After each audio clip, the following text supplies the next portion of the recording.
നമസ്കാരം.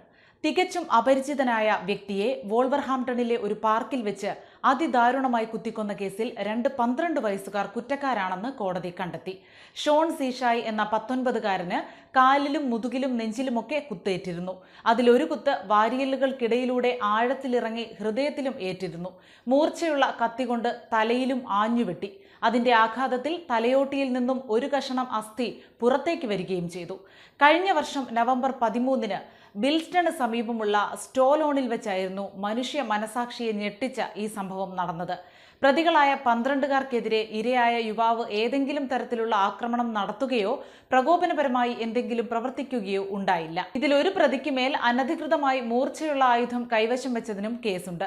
വിചാരണയിൽ ഉടനീളം കുറ്റം നിഷേധിച്ച പ്രതികൾ ഇരുവരും പരസ്പരം കുറ്റം ചാർത്തുകയായിരുന്നു. മരണകാരണമായ നെഞ്ചിലെ മുറിവ് ഉണ്ടാക്കിയത് മറ്റേ പ്രതിയാണെന്നായിരുന്നു ഇരു പ്രതികളും നോട്ടിംഗ്ഹാമിലെ ക്രൗൺ കോടതിയിൽ നടന്ന വിചാരണയിലുടനീളം പറഞ്ഞിരുന്നത്. ആക്രമണമേറ്റ ഷോൺ സീഷായ് സംഭവസ്ഥലത്ത് വെച്ച് തന്നെ മരണമടയുകയായിരുന്നു. സംഭവം അറിഞ്ഞ് സ്ഥലത്തെത്തിയ ആംബുലൻസ് ജീവനക്കാർ കണ്ടത് രക്തമൊലിപ്പിച്ചു കിടക്കുന്ന ഷോണിനെയായിരുന്നു.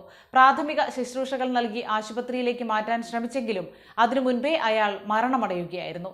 കരീബിയ ആൻഗുലയിൽ നിന്നും തിമിര ചികിത്സയ്ക്കായി എത്തിയ ഷോൺ ബിർമിംഗ്ഹാം ഹാൻസ്വർത്തിൽ ആയിരുന്നു താമസിച്ചിരുന്നത്. തന്റെ ചില സുഹൃത്തുക്കൾക്കൊപ്പം പാർക്കിൽ സമയം ചിലവഴിക്കുന്നതിനായിട്ടായിരുന്നു അയാൾ വോൾവർഹാംപ്ടണിൽ എത്തിയത്.